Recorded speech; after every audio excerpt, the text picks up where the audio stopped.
Hello दोस्तों, एक बार फिर से स्वागत है आपका मेरे इस चैनल घोसली गेस प्रोडक्शंस पे। ठीक है, तो आज मैं दोबारा से बात करूँगा फ्लटर फ्लो के बारे में। ठीक है, सॉरी कि इतनी देर बाद वीडियो आ रही है। तो आज ना मैं सबसे पहले एक नया पेज बना देता हूँ। ठीक है, मैं क्या करता हूँ, मैं एक नया जो है पेज बना देता हूँ।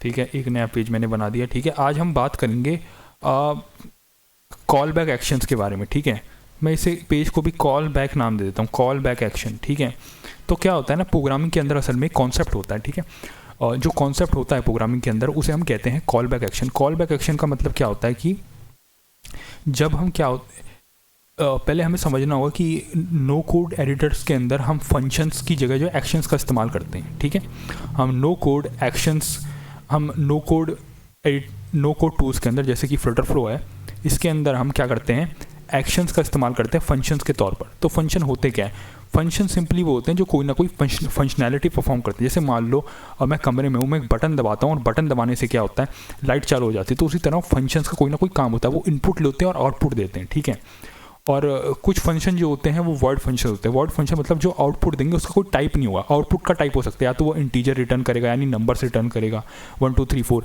या फिर वो क्या करेगा, अगर मेरी वीडियो थोड़ी स्लो चल रही है तो 1.2x या 1.3x करके देख लो, क्योंकि ट्यूटोरियल में मैं थोड़ा स्लो चलूँगा। तो ट्यूटोरियल वीडियोस ज़्यादातर फास्ट करें तो जल्दी समझ आएगा। तो क्या होता है, कोई ना कोई फंक्शन कोई ना कोई वैल्यू को रिटर्न करता है, किसी न किसी टाइप की वैल्यू को रिटर्न करता है एक फंक्शन। उसी तरीके से एक्शन भी कुछ ना कुछ आउटपुट जो है वो रिटर्न करता है। लेकिन अब यहाँ हमें क्या देखना है कि जो हम यहाँ पे कॉल बैक एक्शन करेंगे, तो कॉल बैक हमें समझना होगा कि कॉल बैक फंक्शन क्या होता है। पहले कॉल बैक एक्शन को समझने से पहले, कॉल बैक फंक्शन फंक्शन तब इम्प्लीमेंट होता है जब हम एक फंक्शन के अंदर दूसरा फंक्शन पास करते हैं। ठीक है, एक फंक्शन कोई ना कोई इनपुट लेता है और आउटपुट देता है, लेकिन जब हम एक फंक्शन के अंदर दूसरा फंक्शन पास कर दें तो उसे हम क्या कहते हैं, उसे हम कहते हैं कॉल बैक फंक्शन। तो जिस फंक्शन को हमने पास करा है उसे कॉल बैक फंक्शन कहते हैं। ठीक है, हमेशा याद रखना, जिस फंक्शन को हमने पास करा है उसे कॉल बैक फंक्शन कहते हैं। जिस फंक्शन के अंदर पास करा उसे कॉल बैक फंक्शन नहीं कहते।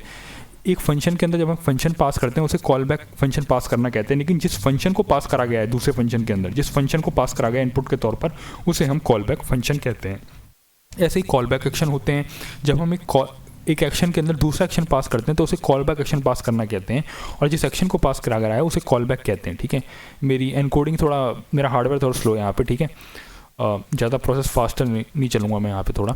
तो हम क्या करते हैं, सबसे पहले तो हमें क्या करते हैं, कॉल बैक फंक्शंस की ज़रूरत तब पड़ती है जब हम एक चाइल्ड से पेरेंट को डेटा पास कर रहे हूँ। सपोज मैं यहाँ पे एक बटन दबा देता हूँ, बटन बना देता हूँ। ठीक है, सबसे पहले तो मैं इसे यहाँ पे मैंने दबा दिया एक बटन। ठीक है, एक बटन दबा दिया। ठीक है, एक बटन दबा दिया और इसे मैं क्या कर देता हूँ,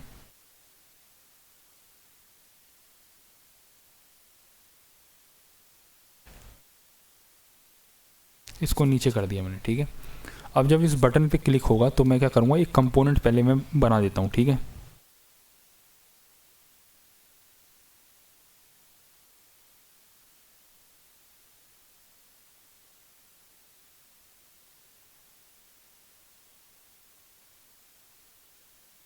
देखो जनरेट विद एआई के लिए, लेकिन मैं अभी जनरेट विद एआई नहीं करूँगा। ठीक है, मैं यहाँ जाऊँगा, कंपोनेंट मुझे मिल जाएगा एक, यहाँ पहले से मुझे कुछ कंपोनेंट्स मिल जाएंगे।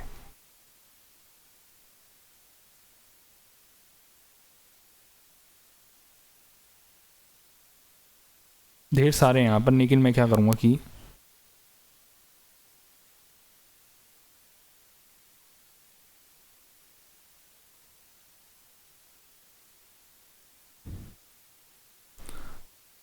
यहाँ पे मुझे कुछ ढंग का नहीं मिल रहा। ठीक है, तो मैं बना ही रहा हूँ क्रिएट ब्लैंक। ठीक है, और कस्टम कस्टम कंपोनेंट। ठीक है, मैं अभी शॉर्ट में दे रहा हूँ। तो यहाँ पे क्या करेंगे, सबसे पहले तो हम क्या करेंगे, एक कंटेनर डाल देते हैं यहाँ पर।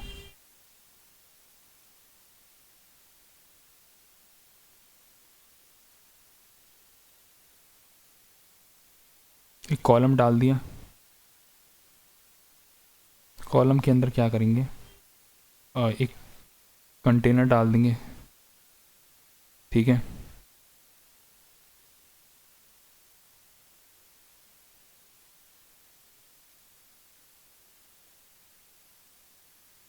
ठीक है, अब इस कंटेनर के अंदर क्या करेंगे, टेक्स्ट फील्ड डाल देंगे। TEXT।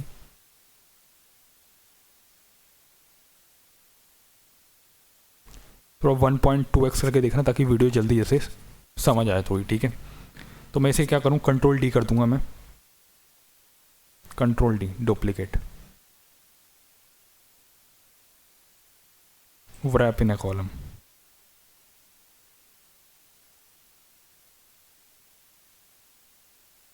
और मैं एक बटन भी यहाँ पे डाल देता हूँ, ठीक है। अब यहाँ क्या करना है, मैं इस पर क्लिक करूँगा और मुझे यहाँ जाना है, ठीक है। इसे ओपन करना है, ठीक है। ऑन टैब पे क्या हुआ, यहाँ पे एक्शन डालेंगे, यहाँ पे एक्शन क्लिक करेंगे और क्या कर देंगे, यहाँ पे कर देंगे एग्जीक्यूट कॉल बैक, ठीक है। Execute call back, execute call back.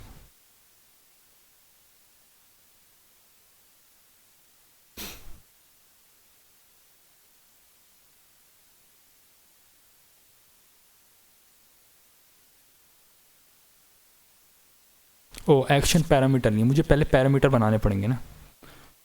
क्या होता है कि हमें पैरामीटर रिसीव करना होता है, ठीक है। मैंने पहले भी बताया था कि एक पेज से दूसरे पेज में जब डेटा पास ऑन किया जाता है तो पैरामीटर रिसीव किया जाता है, ठीक है। तो यहाँ पर मुझे जो है पैरामीटर्स बनाने पड़ेंगे पहले, ठीक है। तो क्या करेंगे, यहाँ पे आएंगे,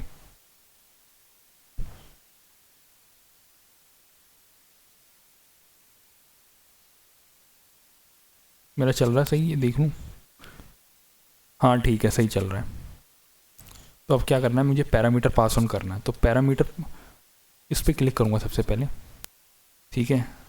यहाँ पे क्लिक करूँगा और पैरामीटर बनाऊँगा, एक पैरामीटर, ठीक है, ठीक है। और दूसरा पैरामीटर भी मैंने बना दिया, ठीक है। पैरामीटर का कुछ भी नाम दे सकता हूँ मैं, ठीक है। सपोज मैंने नाम दे दिया, मैं अल्फ़ाबेट्स के नाम पे दे देता हूँ, मस्ट बी 2 कैरेक्टर, ठीक है। A1, ठीक है, और ये A2। टाइप हो सकता है स्ट्रिंग, ठीक है। ये भी क्या कर दो, string, confirm.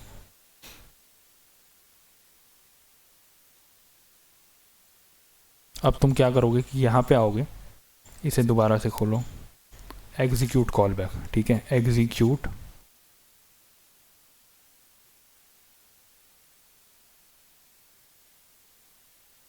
They are no action parameters, ठीक है।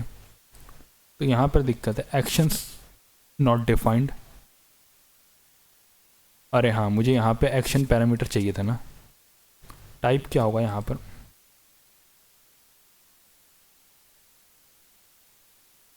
इसको क्या करेंगे, इसको हम रख लेंगे एक,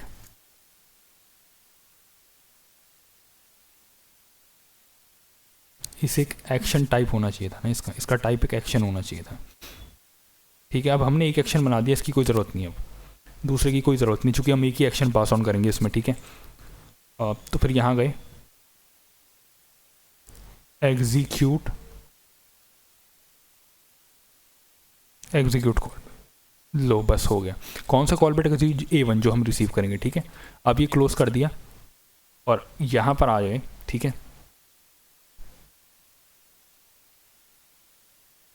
ठीक है। यहाँ पर आ गए, पेजेस पे आ जाते हैं अब अपने, ठीक है।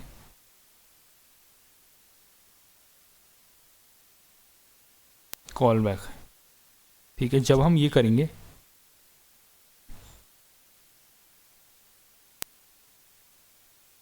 तो इसको क्या करेंगे, इसको बंद करेंगे,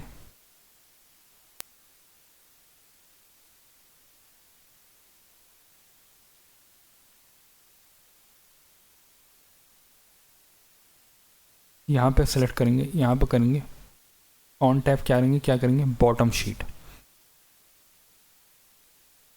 बॉटम शीट लिखेंगे, शो बॉटम शीट, ठीक है। कौन सी बॉटम शीट शो करनी है, वही कंपोनेंट जो हमने बनाया था, ये देखो कस्टम कॉम्प, ठीक है। अब हमें पैरामीटर भी पास करना है, तो पैरामीटर में क्या पास करेंगे हम, एक्शन फ्लो एडिटर, ठीक है। वही एक्शन हमें पास ऑन करना है। देखो इस पर कोई एक्शन नहीं आएगा, इस पर हम वैल्यू आ सकते हैं, लेकिन क्योंकि हमने A1 में एक्शन को सेलेक्ट करा था पैरामीटर के तौर पर, तो इसलिए हमें एक्शन पास ऑन करना है। तो कौन सा एक्शन हम पास ऑन करना चाहें, यहीं से हम कोई सा भी एक्शन पास ऑन कर सकते हैं, ठीक, कोई सा भी एक्शन, ठीक है। तो जो भी एक्शन हम पास ऑन करना चाहे वो हम कर सकते हैं, ठीक है। जैसे मैंने बताया था, एक कस्टम एक्शन का मतलब ये होता है कि हम एक एक्शन के अंदर दूसरा एक्शन पास ऑन करते हैं, तो वो कौन सा एक्शन है जो हमें पास ऑन करना है। तो कोई सा भी एक्शन हम यहाँ पे बना सकते हैं, ठीक है। नेविगेट टू बना सकते हैं, नेविगेट टू होम का एक्शन पास कर सकते हैं, कोई सा भी एक्शन हम बना सकते हैं, ठीक है। कोई सा भी एक्शन हम पास ऑन कर सकते हैं, लेकिन हमें नेविगेट नहीं करना। बेहतर ये है कि हम कोई स्टेट को बदल दें, ठीक है। जैसे हमने पहले का एक इंटीजर मैंने बना रखा है, ठीक है, न्यूटी, जो पहले वीडियो देख रही हूँ उन्हें पता होगा न्यूटी मैंने बनाया था, ठीक है। क्लियर कर दो वैल्यू, ठीक है, या वैल्यू को बढ़ा दो, ठीक है। कितनी से बढ़ा दो? 1 से बढ़ा दो, बस बात ख़त्म। तो इस तरीके से कॉल बैक एक्शन पास होता है, ठीक है। तो ये तरीका था कि हम क्या करते हैं, हम पहले हम कस्टम कॉल बैक एक्शन का यूज़ ही होता है एक उससे क्या कहते हैं, एक चाइल्ड से पेरेंट में अगर डेटा पास ऑन करना है तो उसका यूज़, उसका काम होता है कॉल बैक का, ठीक है। कॉल बैक एक्शन का काम ही होता है अपने चाइल्ड से पेरेंट को डेटा पास ऑन करना है। जब एक चाइल्ड पेरेंट से डेटा पास ऑन करना चाहता है तो जो है कॉल बैक एक्शन का यूज़ होता है। तो कॉल बैक वो एक्शन होता है जब एक एक्शन के अंदर दूसरा एक्शन पास ऑन किया जाता है। तो बॉटम शीट से मुझे कोई एक्शन पास ऑन करना है, ठीक है, ठीक है। तो मैंने एक एक्शन बना दिया यहाँ पे बॉटम शीट के अंदर, मैंने क्या कर दिया, मैंने एक कंपोनेंट बना दिया, एक वो बना दिया यहाँ पे एक्शन, ठीक है। और एग्जीक्यूट कॉल बैक यहाँ पे बना दिया एग्जीक्यूट कॉल बैक, लेकिन मुझे उस कॉल बैक को रिसीव भी तो करना पड़ेगा। तो रिसीव कैसे होगा, वो खुद कंपोनेंट रिसीव करेगा, ठीक है। कंपोनेंट कैसे रिसीव करेगा, यहाँ पे हम गए, कंपोनेंट पैरामीटर्स के ज़रिए जो है उस एक्शन को रिसीव करेगा, ठीक है। हो सकता है मैं एक दूसरी और वीडियो बनाऊँ, अगर आप ढंग से मैं नहीं समझा पाया मेरे ख्याल से मैं इस वीडियो को, तो मैं दोबारा से कोशिश करूँगा एक वीडियो बनाने की, लेकिन बनाया कैसे जाता है, करा कैसे जाता है, ये मैंने सीधा बता दिया यहाँ पर, ठीक है। लेकिन मैं वो जो डेटा रिसीव करूँगा ना, वो असल में एक्शन टाइप का होना चाहिए, एक्शन टाइप का होना चाहिए, चूँकि मैं एक्शन रिसीव कर रहा हूँ। ऐसा नहीं कि कोई इंटीजर वेरिएबल आइकन नहीं, एक्शन टाइप का होना चाहिए, ठीक है। फिर मैं उसे रिसीव कर रहा हूँ तो फिर मुझे उसे एग्जीक्यूट भी कराना, तो मैंने यहाँ पर उसे एग्जीक्यूट कर दिया, इस बटन को दबा के मैं एग्जीक्यूट कर सकता हूँ, ठीक है। अब मुझे उसे पास ऑन भी करना पड़ेगा। तो पास ऑन कैसे होगा, पास ऑन ऐसे होगा, जब मैं गया यहाँ पर तो जिस पेज के अंदर मैं कॉल कर रहा था, इस बटन को दबाकर मैं कॉल कर रहा था ना कस्टम कंपोनेंट को, तो इसके अंदर गए, ठीक है। और यहाँ पर क्या था कि कस्टम कंपोनेंट मैंने सेलेक्ट किया कि मैं कस्टम कंपोनेंट चाहता हूँ कि आ जाए यहाँ पर, और जो A1 था, जो एक्शन था, उसके अंदर मैंने जो है अपना एक्शन जो है वो पास ऑन कर दिया, ठीक है, अपडेट पेज स्टेट का। तो इस तरीके से होगा। फिलहाल इस वीडियो के लिए इतना ही, मैं आगे और भी वीडियोस लाता रहूँगा, ठीक है। अभी के लिए इतना ही।